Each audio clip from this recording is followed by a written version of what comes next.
it was in the midst of a lot of trouble because our hero was in hospital, you know, Gachagua'S, and he is our hero. And as we sat there, I was torn in between and asking myself, why does this one happen this time, and what are we doing?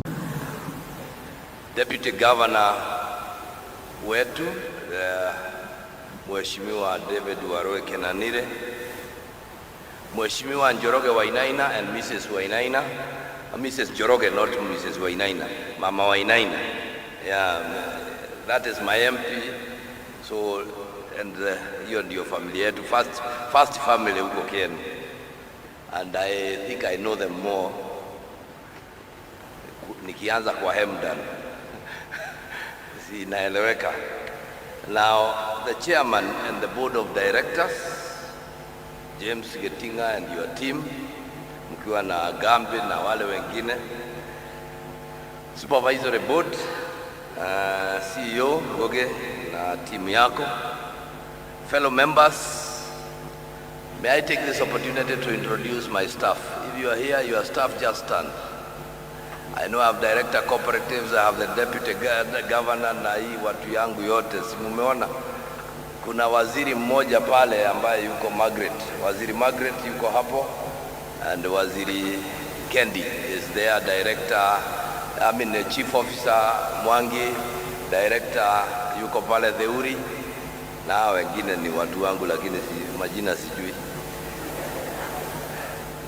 Siwatambui vizuri lakini hivi karibuni. Distinguished guests, ladies and gentlemen, I think today is a very, very important day. Oh, sorry, Wakuraya, I didn't say hi. We love country. And I know there are also other guests around here, cooperators. Nimeona chairman wa ile inaitwa New 40s. Are there any other cooperators? Wapi cooperative officers? Corporate officials? Wako wapi wale ambao ni wani amukuita simu, you have cooperation among cooperators? Yeah, very good. I can see them there. Can you wave at me? Thank you very much. Yeah, good. I'm happy now I know whom I will be addressing, because I do not want to just address the staff and members of Taifa. I want to address the cooperative movement in Nyeri. As we sit here today, we must walk back. Why is my Reverend Kerale? I am very happy to see you. I was asking, we miss you, but then you had to get a promotion to go to a city, and we cannot stand back and stop you.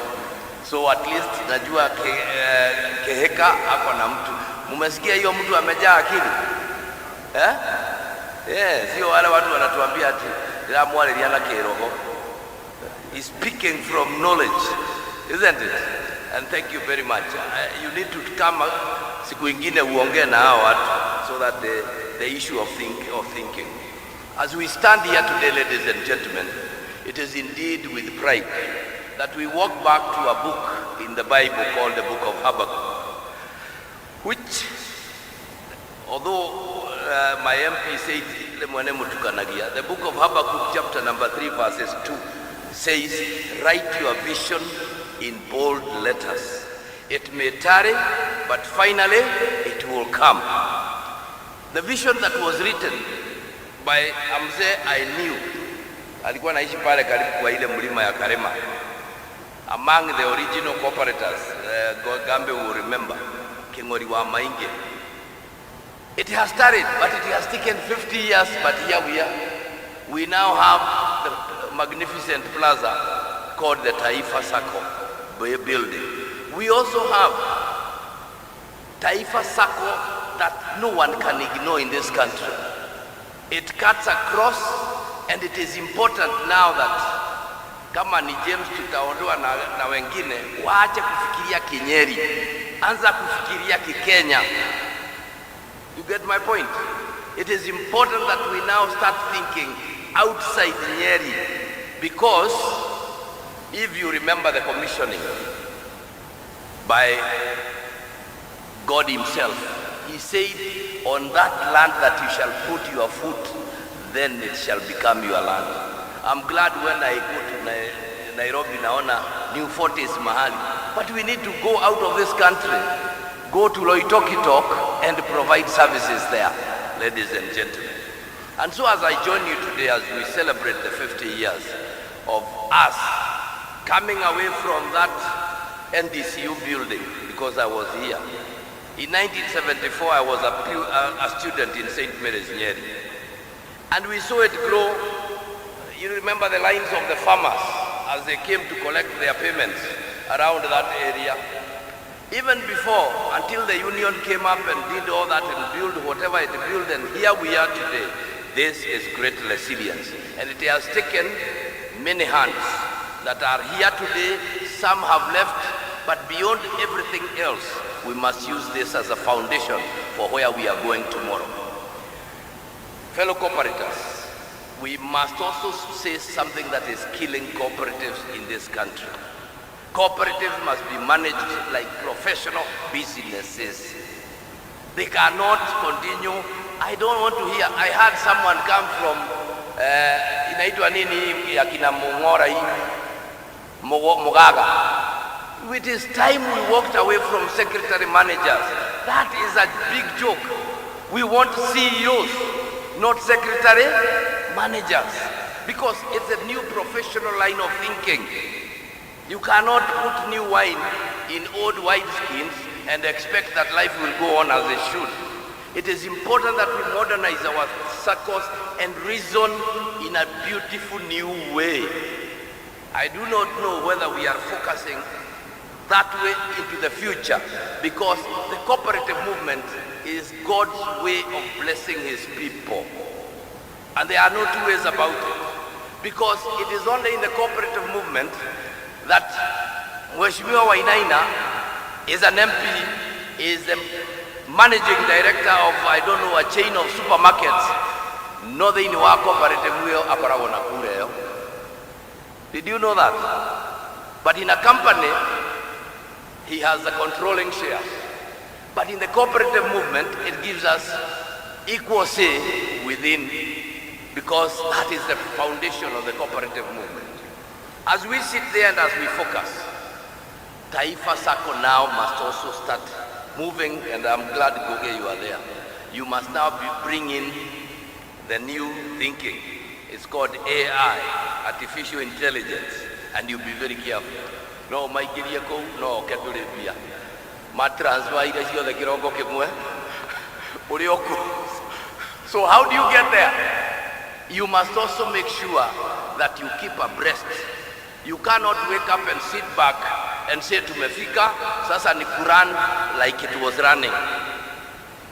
My deputy governor and myself are cooperators. You have heard his history. He has been the CEO of Afia Sacco 36 years. You can't take him away from cooperatives. Mutahi Kahiga'S is known, has been chairman, I don't know of which one. We've been there in the cooperative movement. And I'm glad that today, what we have come to say here is a celebration. And I must tell you another secret. One of the reasons I agreed to be a guest of honor, even when the board came to see me, I told them, my friends, I want to tell you a story of one time when I was in a cooperative. And our cooperative, our lifeline for teachers was messed by building a building. Have you made that mistake? And I called my director and said, Director Kahapa, I want to confirm, and I want to stand here and say that Taifa Sacco has gone in the right way. If you want to diversify, you must never walk away from your original thinking. Your original thinking is the farmer, is the member, how they get their pay. If you are going to diversify, you must now go away and do what you have done, share holding. So people build up their shares to go and put up that building separately, but not interfering with the day-to-day running. Ask me, we got to a situation as a teacher's circle where you had to, if you want a loan, you have to come to this town, spend a night in a lodging, so that in the morning you are at the circle office at 4 a.m. lining up, waiting for a form to get a loan. Today, I want to appreciate the management of that SACCO because the SACCO is fluid, it is liquid, it is you get loans on phones. That is where good management is. And I want to thank Taifa SACCO because you are also not walking in that direction. You are walking as you should. And mine is to congratulate you and to tell you that the future is bright for you. But the future is always built on a platform, on a foundation of what you have just been told, of what are your thoughts.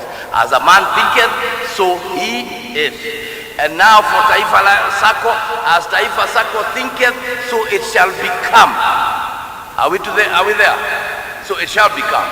I also want to talk about one component, Chairman, that many people ignore, and that is called the staff. I want to tell you one secret. Nyeri County was a big problem, you people know. You could hardly get services here. Things were not working because nobody gave a damn about the staff. The staff, people think, are only interested in money. They are not. They are interested in welfare. They are interested in security. They are interested in a human treatment within the environment that they are working.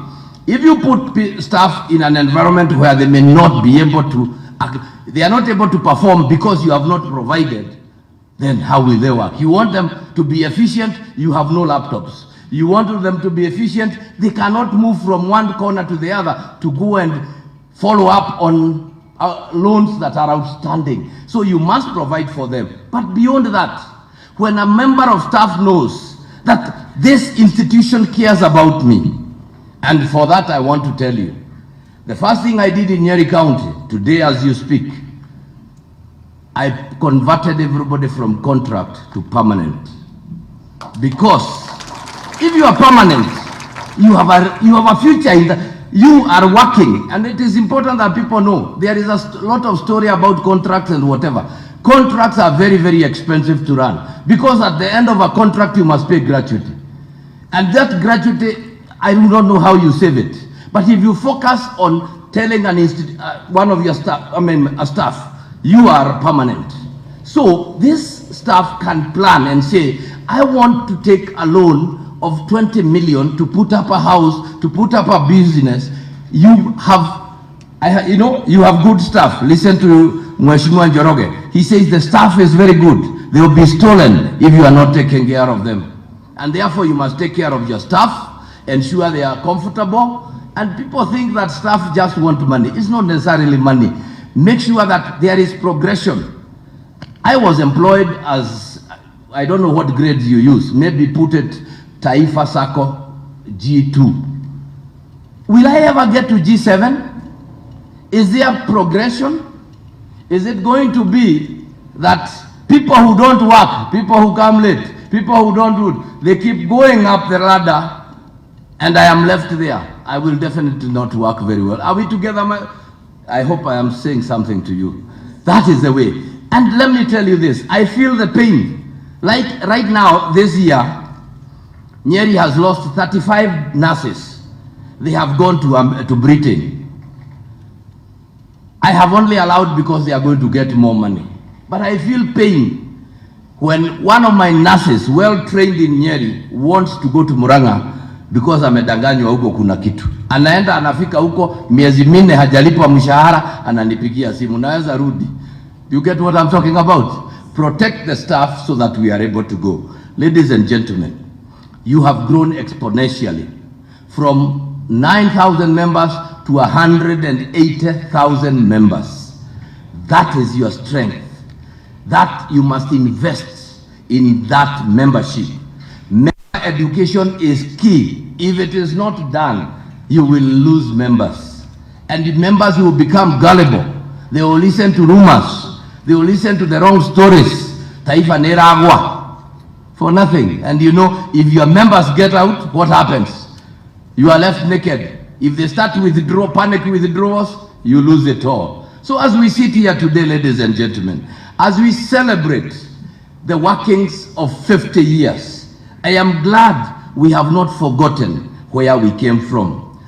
If you go through the book of the Bible, Israel walks and then walks back a little and says, if it were not for God, would we have made it here? Let Israel say. So we must never forget the pillars, the pioneers, and the journey that we took to be where we are. Now that we are there, can we then dream and dream big? I take you back to the book of Habakkuk, chapter number 3, verses 2, that we must now rewrite. The Bible says don't change anything in that book, but let us change it today for our sake. Can we rewrite now our vision in bold letters, even if it now tarries up further, because we are already where we are at 50. Where do we want to be at 100? How many of us are even going to be there at 100? So let's now draw that and look at it. Last but not least, as we go there to open up the magnificent, you have made Nyeri, the face of Nyeri, change. You know that is Grogon. Grogon, you know Grogon. You join Biashara Sacco, you join the Catholics with Nyadha Plaza, and which other building that is coming up somewhere? Because there are not very many, I count them. And I know the challenge. Many of our buildings would come up in Nyeri, but we have so many cases around the properties. Families cannot agree, so they are not able to sell etc. But I want to congratulate you because of giving Nyeri a new face. And I want to thank God, Mheshimiwa yuko hapa. He has also renovated this place, and we sent once again. We really feel that this was the wrong thing to be done. But we thank God for your resilience, for the spirit to fight on, and for your bravery to just move on. Because, you know, many people say that when you fall down, there are choices. You can either remain down, you can either wake up and go back, or you can wake up, brush yourself, and move on. And for that, I think we need to encourage Mheshimiwa by giving him a wonderful, wonderful clap. Because I know the pain that he was in. We struggled, and you remember, there was really genuinely no reason for anybody to be attacking him. But it happened, and we must say, thank God that you have pulled through. When we look at our town, you really look, and I have told my people, all the buildings around, that building must now be painted, because they look dirty. You have made them look dirty. Just like we told Nyadha, we want a new face for Nyeri. May I now thank you so very much that you are here in this momentous moment, to just be here and share with us this golden opportunity to be here to rewrite history, so that 50 years from now, they will say that building was opened by a man they were calling Mwalimu Mutahi. I thank God that this is the first function I am officiating as a doctor. I was wondering, 2 days ago I went to Kemu to get whatever. It was in the midst of a lot of trouble because our hero was in hospital, you know, Gachagua'S, and he is our hero. And as we sat there, I was torn in between and asking myself, why does this one happen this time, and what are we doing? And I said, Motiorego temo, niweka gatia, niweka kaga. We continue saying, I want to appreciate every one of us. And because I have heard your CEO talk about it, I have heard the chairman talk about it, about having the PhD, I want to confirm it's true. I also want to confirm that it has taken many years of a lot of work. It is a lot of resilience. You know, I don't know whether you ever saw me seated as a governor, seated in a classroom, seated doing exams. And I'm there seated, and I'm looking at these people, they are walking around, and someone whom I think is earning less than my directors is telling me, is walking around and telling me, have you finished? And I say, no, I say, I'm still writing. He says, time is almost up. I say, so it takes, you know, like my brother said, Reverend Kerathe, when you set up your mind to do something, do you really think I needed a PhD? I'm asking you, do you really think I needed a PhD? When you wapi umeona mahali wanaandika, we are looking for former governors tupatie our kazi. So I'm not looking for a job. But I thank God that I committed. I remember we started with Baba Wainaina here. We would meet in the new Kemu there. You remember, that was 2010. We were seated, we were out there trying to, wakati Kemu ilikuwa huko, yeye anapanda huko na mimi napanda huko. I was struggling with my masters, he was struggling with his bachelor's degree. So what am I saying today? When I look around, it is important for all of us, and I want to speak to the youth. And when I mean youth, I mean everyone younger than Grace Gambe. Munanisikia? If I say the youth, I'm talking to someone younger than Grace Gambe. I want to tell you a few things. Number one, it is important and better to be prepared for an opportunity and not get it. What do I mean? You have a job with Taifa Sacco. So you are there, you are complacent, and you are okay. Don't be satisfied. That is not the way to go. Go to school and increase your employability. Are we together? Because it's possible. The final thing I want to say to the same youth is that learning is a continuous process. The last lesson all of us are going to learn is called How to Die. Have you ever seen a book written How to Die? Have you ever seen a book? Can you go to a library and say, excuse me, do you have a book called How to Die? Even go to a bookshop, that book has not yet been written because there is nobody to write. They write why you die, but not how to die. Why? Because wewe peke yako, that is a lesson you learn alone, but you don't come back to teach us. Are we together? So learning is a life continuous process. Never give up. Continue learning. If you realize that you have gotten to the end of learning, learn a new language. How many people can speak Luo? None. You are speaking Kikuyu. Then learn Kimeru if you can't learn that. That is the challenge for you. As I sit here today, I want to congratulate Taifa Sacco. I want to wish you well as you get into the second phase of your very, very, very ambitious plan. Do not stop where you are. Keep going. I have told you, think beyond the boundaries of Nyeri. Go beyond. Go beyond Nakuru. Go to Kisumu. Go everywhere else because you are Taifa. You are no longer Nyeri Farmer Sacco. You are Taifa Sacco. So that then this man can become promoted to be a GMD. GMD means Group Managing Director. Right now he is just a CEO. So if you want to give him promotion, push and push further. Last but not least, may I wish you the very best. I don't know whether I'm supposed to declare that building is open here. We will go there. Therefore then, I want to just officially now say this, that the celebrations, 50-year celebrations of Taifa Sacco, a resilient Sacco,